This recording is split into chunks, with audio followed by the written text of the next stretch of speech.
Trump talks tough on China. No more Mr. Nice Guy as the White House trumpets upbeat economic news. Confusion over COVID shots for children and a Make America Healthy Again report that cites studies that don't exist. And what on earth is this golden, slightly garish Tyrak doing here?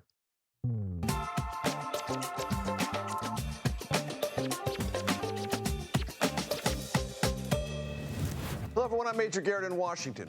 Welcome to the Takeout. Neckties are a fashion statement, but not for me, not anymore. More on that later. Neckties also offer a glimpse into lopsided trade. Consider this. In 2023, the United States imported $95 million in neckties. Most of them came from China, Italy, and France. The U.S. exported less than $1 million worth. Who bought that paltry amount of neckties? Primarily Canada, Netherlands, and South Korea. What we make, where we make it, and how we trade is now a full-time global topic. Investors and business leaders hang on almost every White House utterance. The courts are now involved, studying how much power President Trump does or doesn't have to toggle tariffs up or down. Through this buffeting, however, the U.S. economy for now appears robust. Today came word of higher personal income, softening inflation, lower trade deficits. President Trump carries that momentum to Pennsylvania to herald a deal to preserve U.S. steel. First and originally a U.S. industrial giant, then in its latter years, a staggering symbol of the ravages of global economic competition. I want to start tonight with Ed O'Keefe, who's at the event the president is going to attend in West Mifflin, Pennsylvania. Ed, set the scene and tell us, this is a deal that President Trump was once opposed to, now endorses. In essence, he is, but we don't know all the details of the agreement quite yet. The White House won't tell us. U.S. Steel and Nippon, despite the fact that their executives spoke a little while ago, concede they don't know exactly what he's announcing tonight either. Ultimately, it's going to be some kind of American management or control over this deal that the president says is going to save 70,000 jobs nationwide, $14 billion in economic activity. Unclear, of course. Presidents throw numbers like that around all the time. Around here, south of Pittsburgh, it's about 11,000 jobs and thousands more in related industries, which is why when he speaks in a little while, you're going to see these campaign-style signs. Make U.S. Steel great again. That's USS. That's the U.S. Steel logo. Or these. Thank you, President Trump, from U.S. Steel. Now, again, in a week in which he's facing legal challenges to his tariffs and ultimately a Supreme Court showdown is to come, while there's no deal with an Asian or European economic superpower yet on trade, and he's arguing with the Federal Reserve Chairman over lowering interest rates and therefore has no control over those. This is one he does have control over.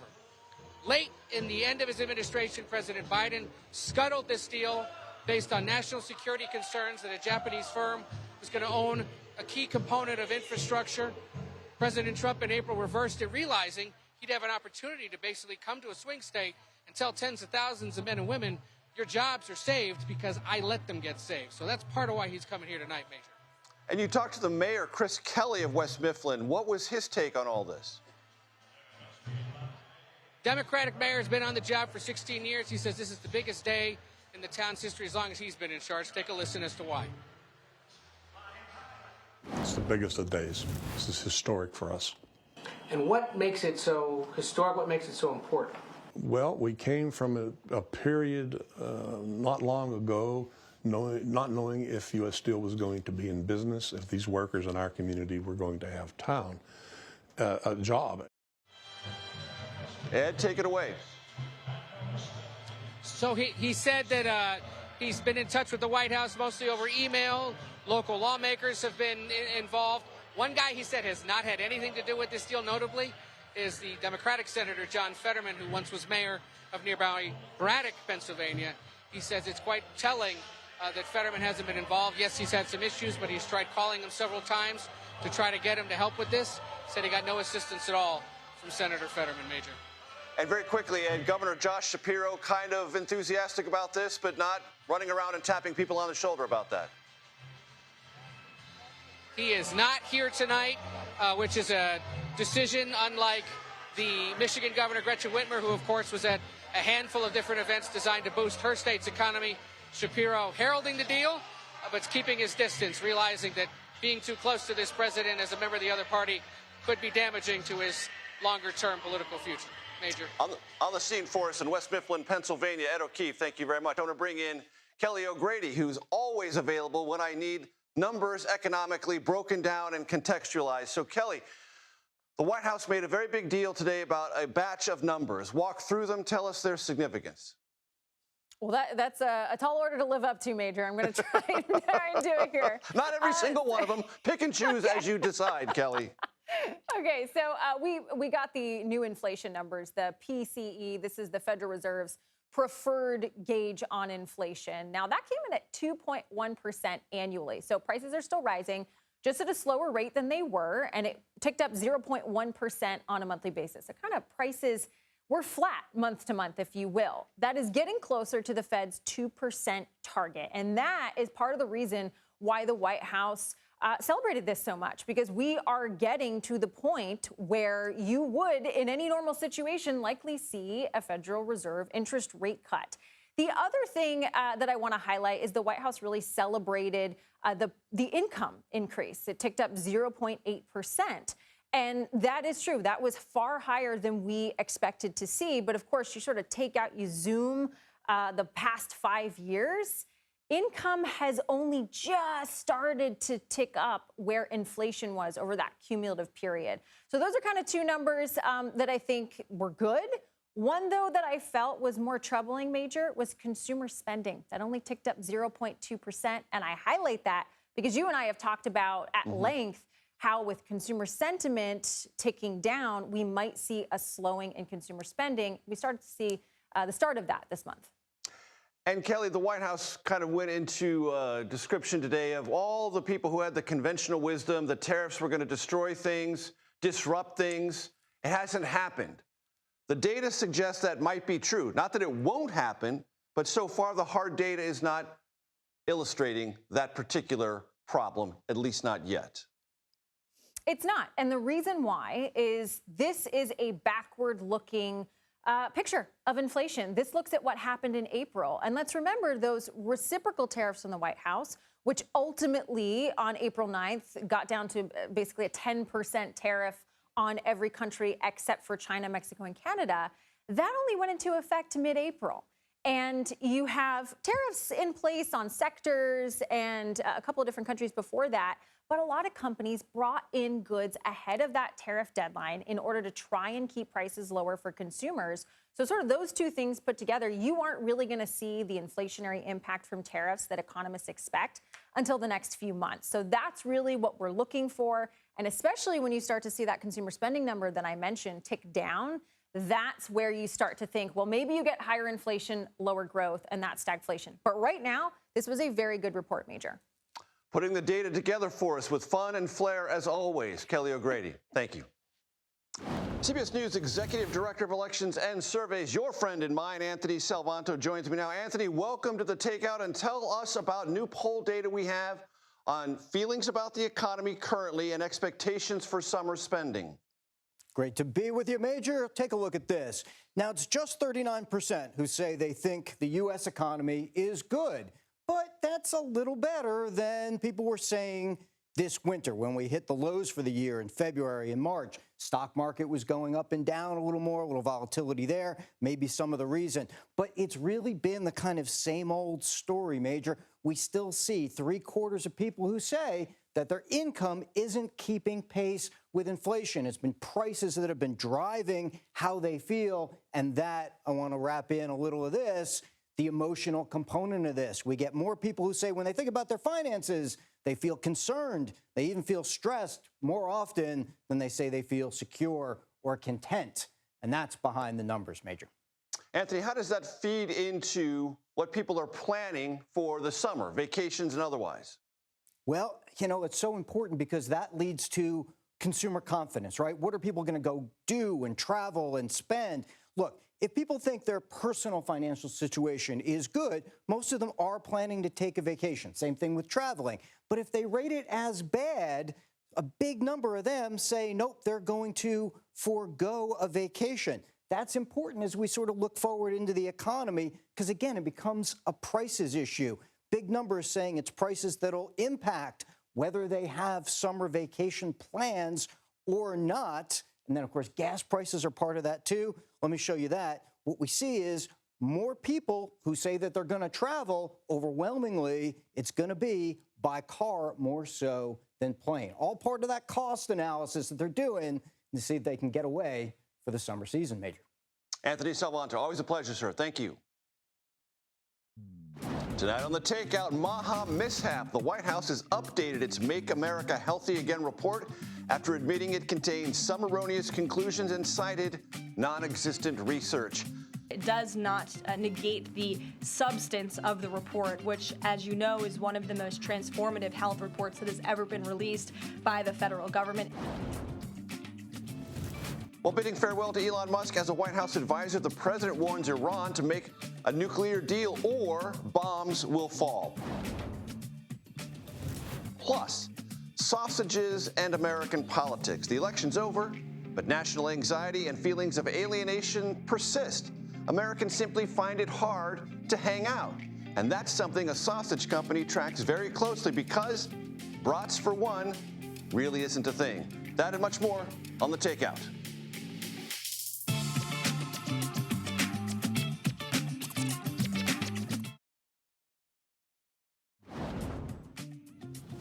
Welcome back. The Trump administration has scrambled to address an article that appeared in Notice. That's News of the U.S. And that article found its MAHA Commission report misinterpreted a number of studies and cited others that don't exist. We're going to get to all that in a moment. But first, I'll turn briefly to President Biden, who spoke with reporters for the first time today since revealing his cancer diagnosis, and while talking to reporters, also addressed reports about his declining mental acuity while in office.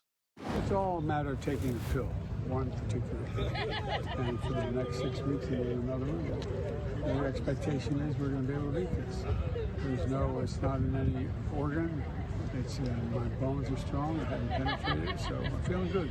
And there's also been a lot of discussion recently about your mental and physical capabilities while you were in office. You can see that. I'm mentally incompetent, and I can't walk, and I could beat the hell out of both of them. Well, do you want to reply to any of those reports, and also to the fact that there are some Democrats who are now questioning whether you should have run for re-election in the first place? Why didn't they run against me then?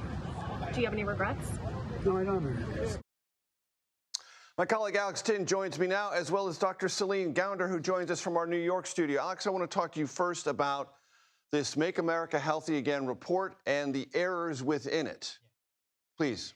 Well, look, the report was great because they essentially went through all the citations in this report released by the White House, and they found that some of those citations were either wrong, as you mentioned, they led to studies that essentially didn't exist. They found others were misinterpreted. And some of that echoes the things that we've heard from federal health officials who read the report, which they were frustrated, citations aside, that a lot of the conclusions in the report were wrong, and a lot of the things that they think are the real drivers of childhood chronic disease were omitted completely. And that's a reference, Alex, you just made to the Notice report looking at the Make America Healthy report released by the White House. That's right. Dr. Gounder, what is the damage that could be done in an event like this? Well, this is a real breach of public trust. And coming from an administration that has said, look, we're going to be more transparent. We're going to follow the evidence. We're going to have gold standard science. And frankly, this is Orwellian doublespeak for sloppy pseudoscience. And when you do something like that, you are going to lose the public's trust, because this is not just sloppy. This is, quite frankly, dangerous when you're talking about making decisions for America's health. And when the White House pushes back, Dr. Gounder, and says, okay, maybe there might have been some small technical problems, but the larger conclusions about these underlying chronic problems with adolescents and children in America are real, and that's what we should all focus on. How do you respond to that? Well, the details matter. And yes, I think the broad proportion of the public would agree, yes, our adolescents, our young people are struggling with mental health issues. We need to address obesity and other chronic diseases. I don't think there's disagreement around that, but the details matter. And the fact that they don't seem to think those details matter, that they think it's not a big deal to make up citations, to make up references, that they are not interpreting some of these studies correctly, and so therefore arriving at incorrect conclusions as to what the next steps might be to address these problems. That is really, really concerning. I'll play some sound from yesterday's White House briefing with the Press Secretary Caroline Leavitt on this very topic. We have complete confidence in Secretary Kennedy and his team at HHS. I understand there were some formatting issues with the MAHA report that are being addressed, and the report will be updated, but it does not negate the substance of the report, which, as you know, is one of the most transformative health reports that has ever been released by the federal government and is backed on good science that has never been recognized by the federal government. Can you talk about what tools or research goes into production of these kinds of reports? For instance, is it AI that's used to put together these reports now? I can't speak to that. I would defer you to the Department of Health and Human Services. What I know is just what I told you. Dr. Gounder, quickly evaluate that. To say this is just about formatting errors, this is really scientific, not just sloppiness, but really unethical behavior. The National Academy of Medicine, for example, recently released guidelines for how we can appropriately use AI in health and medicine. But making up a baloney report about America's health using AI, and there are fingerprints of AI all over this report, that is just not ethical. It's not something the U.S. government should be engaging in.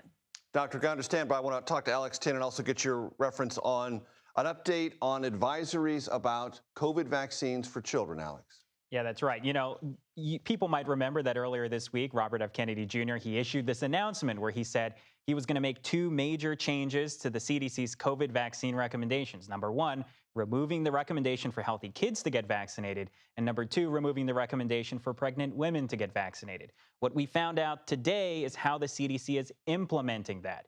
They went all the way and indeed deleted the CDC's recommendation for pregnant women to get vaccinated, but they stopped short of what Kennedy asked for the children. Instead of completely deleting that recommendation, they changed it. They said that it's now essentially up to doctors and children and parents to use shared clinical decision-making, as they call it, to decide whether or not children who are healthy and have no underlying condition should be vaccinated. That matters because that distinction allows for continued requirements of health insurance to cover COVID vaccines for kids, at least for now. Dr. Gounder, evaluate this in the real world. Right. So I think what is, again, most concerning is not taking a scientific approach to this. So you have Kennedy, who is literally saying in a letter, I am making these decisions. And he is not a scientist. He is not a physician. He has no experience conducting a clinical trial or evaluating post-marketing data. He is a lawyer who has made a lot of money suing vaccine manufacturers. And, you know, we've heard a lot about conflicts of interest. How is that not a conflict of interest? Somebody who's not a scientist, who's had money to gain from following some of these, advancing some of these policies. To me, this is, again, it's not an ethical process. It's not a transparent process. And Alex, it may well create confusion for parents who are trying to evaluate how to proceed. Yeah, that's right. I mean, look, Dr. Gounder mentioned it, right? There's a long established process that the CDC has set up and followed for decades for how is the correct way to update these, vaccine recommendations. It's a long process. It involves a number of experts, and it involves very boring hours-long meetings of experts, doctors, scientists, health officials to openly debate, discuss, and explain how they reached these updates to the vaccine recommendations. That didn't happen in this case. There was a video posted to social media by the health secretary that lasted about 90 seconds, and then a change that was made on the CDC's website. None of that meeting happened, and in fact, they were supposed to meet in June to do just that. It's unclear how that meeting can happen or how it's going to change now that the secretary has essentially circumvented that process. Important perspective from Alex Tin and Dr. Celine Gounder in New York. Thank you both very, very much. Well, we all are going to die. So, for heaven's sakes. At a town hall, Iowa Republican Senator Joni Ernst and her constituents, you just heard it, clashed over potential Medicaid cuts. That and more next on The Takeout.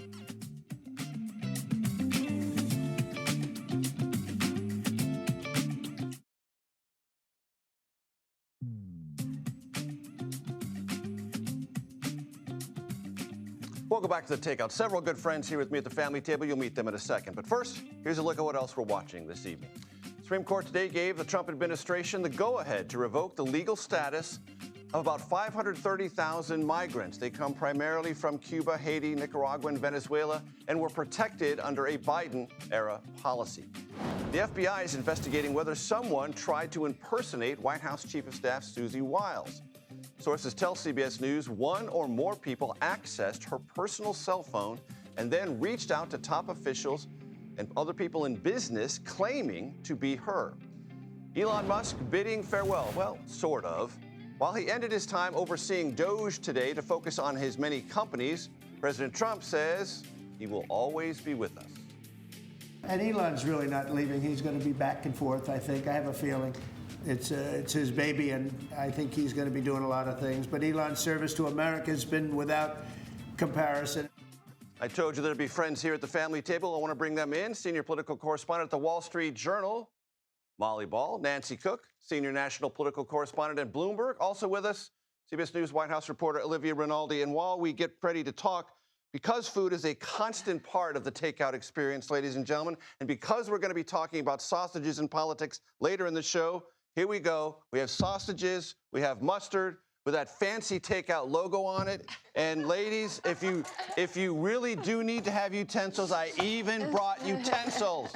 For a hot dog? Who eats a hot dog? Only in case I didn't want to assume, I didn't want to mansplain my way through this sort of thing, Very okay? nice. So I want to start with you, Molly, about Elon and DOGE and its future. How do you assess it? What should be our national takeaway from this jarring experience with the most wealthy person in America running a cost-cutting effort within the federal government? Yeah, I think DOGE sort of hit the government like a wrecking ball when Elon first came into the government, which I think was probably the most unexpected development after Trump's inauguration. But he seems to be leaving without having accomplished very much of what he set out to do. And he has sort of tacitly acknowledged this, that he expects this effort to continue and to eventually achieve the $1 trillion in savings that he said he was going to get. But it's clearly not anywhere close to that yet. In fact, by some estimates, it's actually cost the government money because Briefly, why? Because of all of the things they've had to take back after court setbacks and because of some of the lawsuits that they're facing. Look, if you worked for USAID, DOGE has had a huge impact on your life and career and existence. But for the federal government writ large, for the bottom line of all of this spending that Elon said was so out of control, there has been very little discernible impact. And he has been reduced to describing it as more of a sort of vibes-based program. He says that it's like Buddhism, it's a way of life, and that's what will continue. Let's listen to that very soundbite from Elon Musk. When you hear him say it, it kind of takes on a effect. The DOGE team will only grow stronger over time. The DOGE influence will only grow stronger. I'd liken it to sort of Buddhism. It's like a way of life. So it is permeating throughout the government, and I'm confident that over time we'll see $1 trillion of savings and a reduction in $1 trillion of waste and fraud reduction. Buddhism in the federal government, Nancy Cook. I mean, I don't know if DOGE will really take hold. Along with Musk sort of leaving the federal government, also 3 of his very top aides also left, with him. And there's so many people. I can't help but laugh as you eat that hot dog while I speak about DOGE. But they have made major changes, as Molly said, to things like the Consumer Financial Protection Bureau, which they basically eviscerated, and also USAID, and they've made major changes at state. But I don't know if DOGE will actually stick around. The cabinet secretaries hated it. A lot of top White House aides hated it. Super big clashes between Elon and the Treasury Secretary. Of course. And Marco Rubio. Yeah, and the Transportation Secretary, Sean Duffy. And so I think that this is, they're happy to see him go. Does Trump want Elon's money for the midterms? Absolutely. So there's going to be a lot of effort on the part of Trump world to maintain that relationship and not really throw Elon under the bus. But I don't think that anyone in the Trump orbit and the Trump inner circle is really sad to see him exit Washington. Olivia, we played, as we went to break, soundbite from Senator Joni Ernst in Iowa at a town hall. I want to play the full soundbite, and I want to get your perspective on some of the potential political pitfalls as the big, beautiful bill advances. Let's listen. Well, we all are going to die. So, for heaven's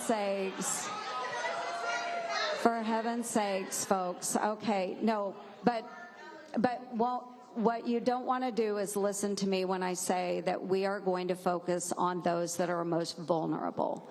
Those that meet the eligibility requirements for Medicaid, we will protect. We will protect them.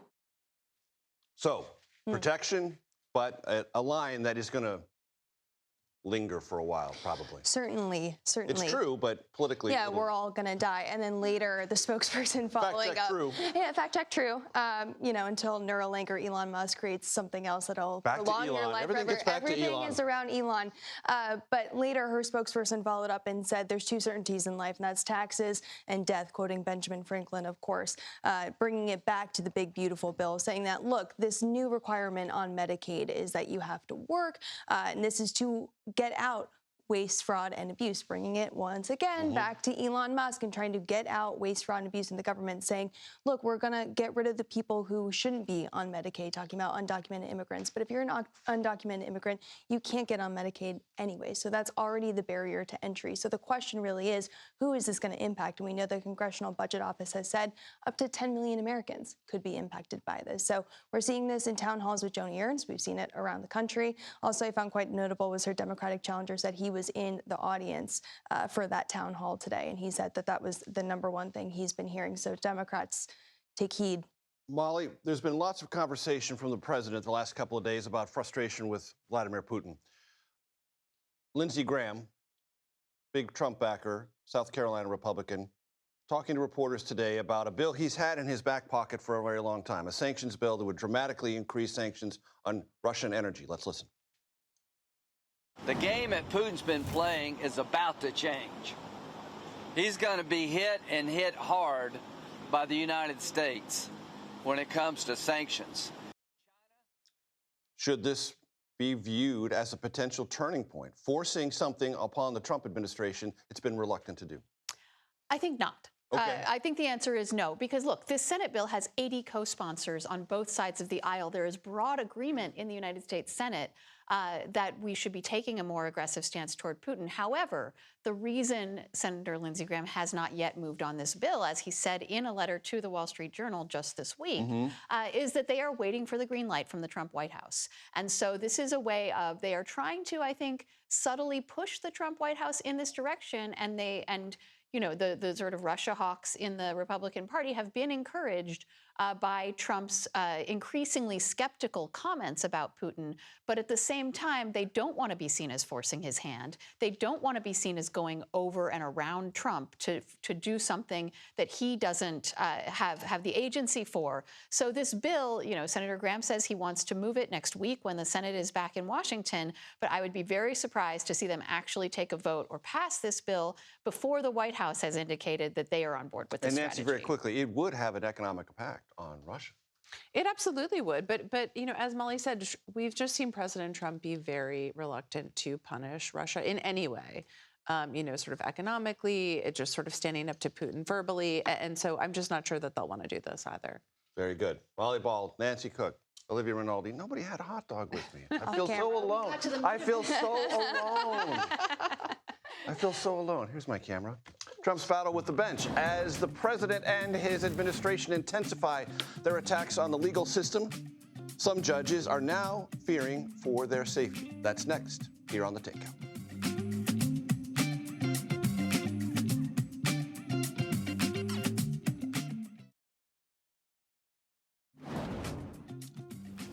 Welcome back. In case you're wondering, the brat was really, really good. David Becker joins me now for something that we did on America Decides and we are carrying over here to The Takeout. We call it Democracy Watch. The goal is to keep tabs on news about elections, legal disputes, threats to election workers, and attendant issues. David, always great to see you. Thanks for joining me. Good to see you too, Major. So a couple of weeks ago, the president had an executive order and talked expansively about what didn't happen. We know didn't happen in the 2020 election. It wasn't stolen, wasn't illegal, wasn't a fraud, right. But he had an executive order and keeps talking about his role in changing the way federal elections are conducted. What role does he have? Well, the founders, when they wrote the Constitution, were really concerned that a king might try to take over America, basically rule by fiat, by the swipe of a pen. And so the genius is how they wrote the Constitution to prevent that. First, they made the legislature the Article I branch, Congress. And then they specifically said in Article I that elections shall be regulated, the time, place, and manner of elections, by the states, and only Congress can act.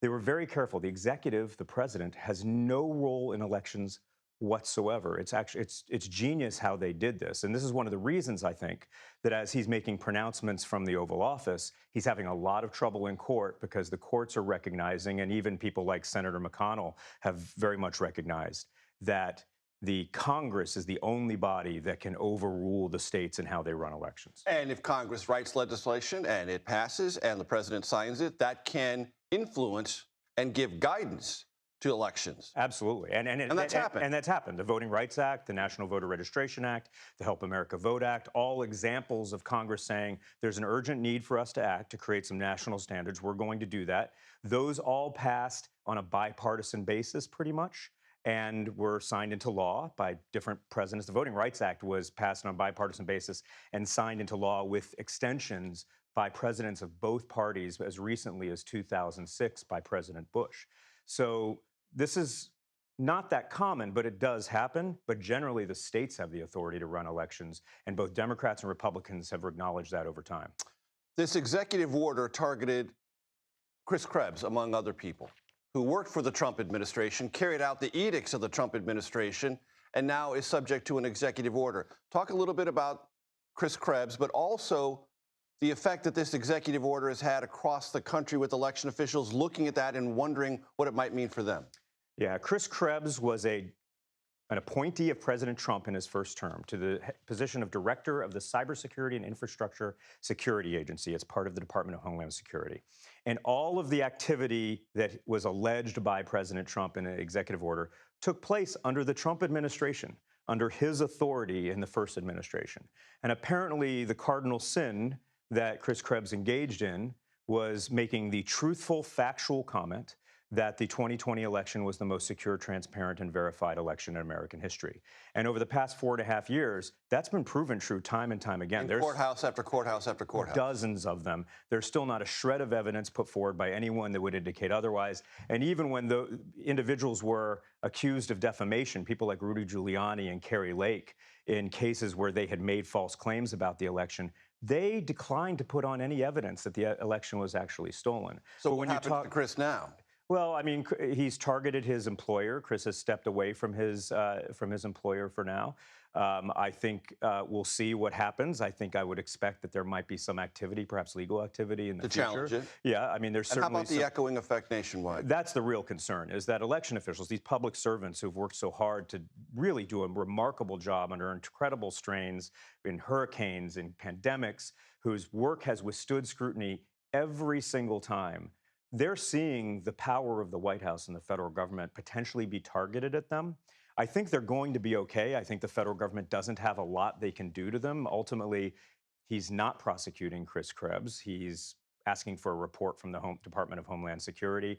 And the biggest thing he did to Chris was take away his global entry, which means he's going to wait a little bit longer to get into the country when he comes into the country. But so far, people aren't being arrested. People aren't being charged.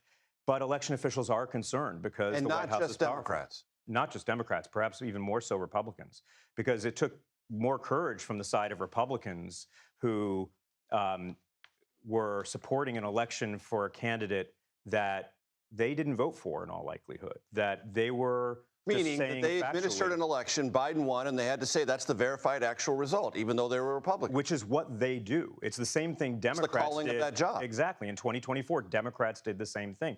Democratic secretaries, every single one of them, if Trump won their state, stood up and said, President Trump won this state. And that's the way it should work. But particularly the Republicans who stood up for that in 2020 might be more concerned. And it's unfortunate because these are some of the most patriotic, diligent public servants we have in this country. And very quickly, David, you would say the stress level for those in this space is still pretty high? Yeah, and it's similar to a lot of others who are working in the country right now, where it seems like everything's on quicksand.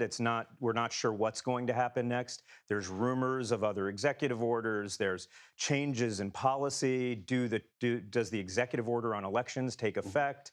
There are two big lawsuits still out there by the states that are likely going to enjoin almost all of that executive order. But until those things are resolved, still feels uncertain. It's a stress level, yeah. David Becker, thanks so much for joining us for the first, and I hope not the last, conversation here at the Conversation Corner, because we need to do something really important, because I opened the show with a tie rack. Kyle Lewis, one of our great stage managers, just brought it out. This is what, ladies and gentlemen, I regard as, and I'm calling officially, because I can do that, it's my show, the golden takeout tie rack. What is this? All the neckties I used to wear. April 2nd was Trump's Liberation Day. April 1st was mine. No neckties since April 1st. So I want people, when they come to the studio, to think of this as a leave a penny, take a penny experience. If you like a tie, take one. If you want to leave one of your neckties, you can do that. Anyway, the golden takeout tie rack will be a permanent part of the takeout experience. Question. Has politics in America got you avoiding social situations? Well, maybe, just maybe, sausage can solve that. I will explain that when we come back.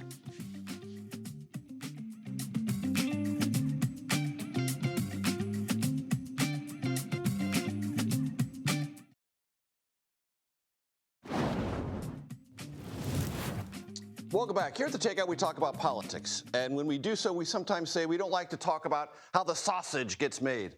Well, my next guest is more interested in how sausage gets eaten, even arguing that its consumption might be able to fix a, quote, fund deficit here in America. Jamie Schelzer joins me now. He is the Vice President of Marketing at Johnsonville Sausage Company, which means he is an interested party in this conversation.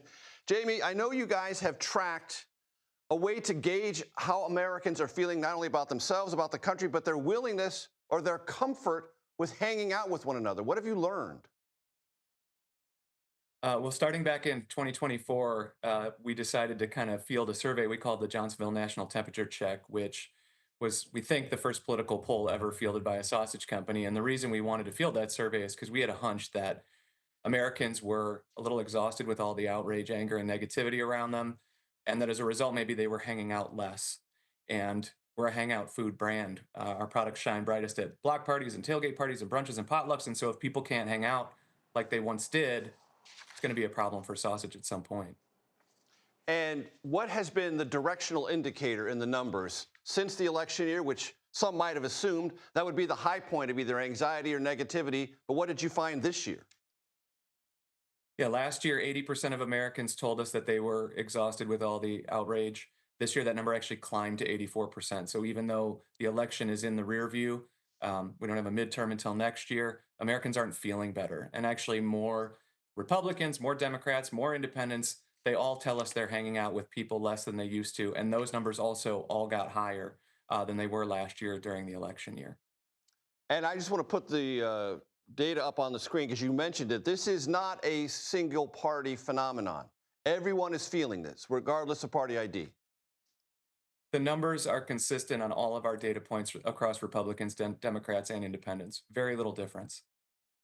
And how does that affect your company's thought process about marketing? Do you try to take this on head on? And if so, in your debates about whether to do that, did you get any suggestions that might be at the margins harmful?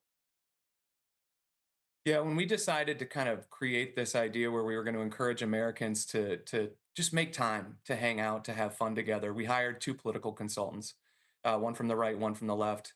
We went down to Chicago and did an offsite, and we asked them to view our idea through the lens of their base voters and give us some feedback, because we knew we were veering pretty far out of our sausage lane with this idea.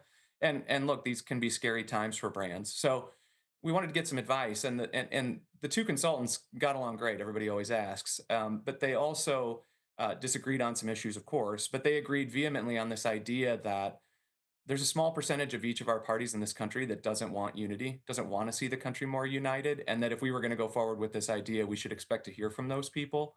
And we have, but we just have made a decision as a brand and as a company that we're going to agree to disagree with the small vocal percentage of people in this country who don't want to see it more united. Just to drill down on that for a second, These consultants, one Republican and one Democrat, agreed on one thing, which is you will take a risk as a company if you preach unity, because some consumers will be mad at you for preaching or in some way commercializing unity and your product. You know, it's funny. The word preach is one we talked about a lot in this process. We know that we're just a sausage company. We viewed the idea that people are hanging out less as a problem. It just frankly makes us a little sad. But we didn't want to just go out and preach to America as a sausage company. And that's really why we went to the data and said, how are Americans really feeling here? We need some facts on our side. And that's how we ended up fielding the national temperature check, to just get some data on our side. And what we have found is these are not slim majorities. These are overwhelming majorities across parties and independents who are just feeling a little exhausted by all of this, and that they say as a result they're hanging out with people less than they used to. You just mentioned super majorities. Let's put this up on the screen. 78% post-2024 election, not comfortable hanging out. 71% comfortable. So it moved in the wrong direction. Did that make you reconsider? Well, should we even be doing this anyway? No, I mean, I think we're going to continue to encourage America, and we're going to do everything that we can. I like to tell people that, you know, we are a brand, and we're a brand with a budget. It's not a beer budget, which in the advertising world means gigantic. It's a sausage budget, but it's real money. And when we invest that money to make and run ads, we're making choices about how to use our voice. And so this is kind of how we've decided to use our voice as a brand. But we don't have any illusions that we're going to solve the problem. We're going to continue to do the best we can and do everything we can with what we have. But frankly, we could use a lot of help in this endeavor. I saw the footer before I came on that sausage saves America. Honestly, Major, that feels like a lot of pressure. We know we can't do this by ourselves, but we're going to keep doing everything that we can. And very quickly, this is a bottom line issue for you. It's not just about corporate altruism. You need to sell more sausage. Yeah, and like I said, at some point, if people can't hang out as much as they used to, that's going to be bad for sausage. I think that's a little true, and it's hard to put your finger from a business perspective on exactly how true that is. But as a company and as a brand, like I said, this data just makes us a little bit sad. This is what we stand for. This is what we love. It's where our products shine brightest. And so we would love to see America turn down the temperature, which is also, by the way, the best way to prepare sausage. Slow and low is the way to go. And just get back to making time to have fun together and hang out more. Slow and low, that's the way to go. Probably for sausage and more than one other thing in life. Jamie Smeltzer, it's great to see you. Thanks so much. I appreciate it. This has been a happy week for us. New show, new studio, new atmosphere for conversation about politics, ideas, and so much else. But today is a hard one. We say goodbye to the visionary leader and energetic engine behind what was America Decides and what is now The Takeout. Her name is Allison Sanza, our executive producer. We here call her Allie, and we have a saying. In Allie, we trust. We trust her smarts, her instincts, her sense of mission, her love of politics. Allie took America Decides on the road to the Iowa State Fair, the Iowa caucuses, New Hampshire primary, presidential debate, both national conventions. Life is now calling Allie in a different direction, away from the pressure, stress, and unpredictability of daily TV journalism. We salute and honor Allie for heeding that call. And we will miss her, and very much hope she remembers us as much as we will remember and cherish our time spent with her. That does it for the first week of The Takeout. If you miss anything, have no fear. It all exists on CBSNews.com, podcast platforms, and the Takeout playlist on YouTube. Get caught up on my conversation with both DNC and RNC chairs, Board of Czar Tom Homan, New York Governor Kathy Hochul, former Speaker Kevin McCarthy, and much, much more. Stick around. There's more news on The Daily Report right here on CBS News 24/7.